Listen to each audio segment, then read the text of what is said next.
This week at Interior. Saturday, September 11th marks the 20th anniversary of the deadliest terror attacks in American history. President Biden will visit all three 9/11 sites Saturday: New York City, the Pentagon, and the Flight 93 National Memorial in Shanksville, Pennsylvania.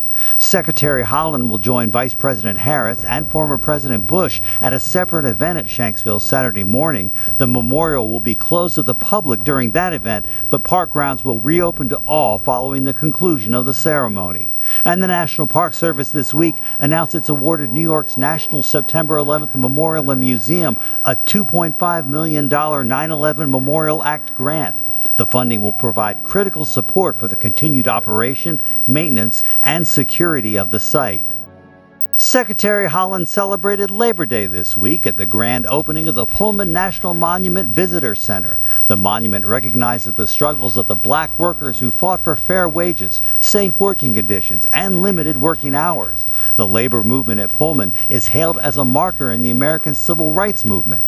In a video message, the secretary also wished all workers a happy Labor Day, calling them the backbone of our economy. In the midst of this horrible pandemic, our country has recognized the importance of essential workers, those who pick the food we put on our tables, teach our children, care for the sick, and put themselves at risk to keep our families healthy. The most important thing we can do to take care of our essential workers is to get vaccinated, because not everyone has the luxury of working from home. Assistant Secretary for Fish and Wildlife and Parks Shannon Estenos visited North Dakota this week. She met with landowners and state and local leaders to talk about Interior's commitment to protecting critical wetlands and grasslands through voluntary conservation.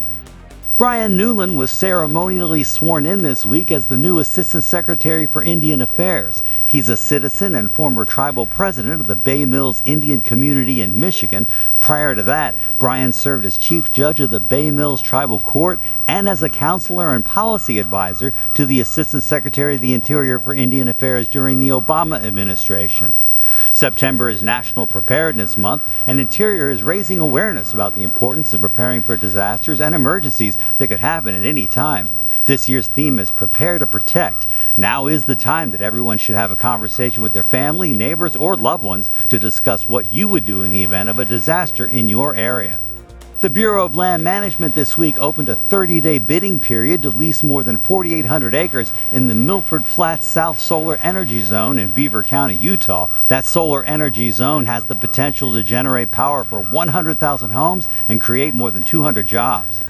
Interior's Office of Environmental Policy and Compliance announced the recipients of the 2019 and 2020 Natural Resource Conservation Achievement Awards. Those awards recognize 8 different categories that emphasize environmental conservation. Among the winners were 12 individuals and teams from the Fish and Wildlife Service, the Office of Surface Mining Reclamation and Enforcement, the Bureau of Land Management, the Bureau of Ocean Energy Management, and the Bureau of Reclamation. And our social media picture of the week: summer's almost over, but there's still time to catch some Z's in the sun, like this white harbor seal at California Coastal National Monument.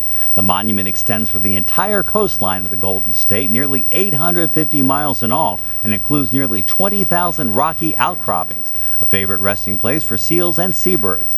It's the most popular national monument in California, and it's the perfect place for bird watching, fishing, picnicking, nature photography, and wildlife observation. Make sure you follow us on Facebook, Instagram, Twitter, and YouTube. That's This Week at Interior.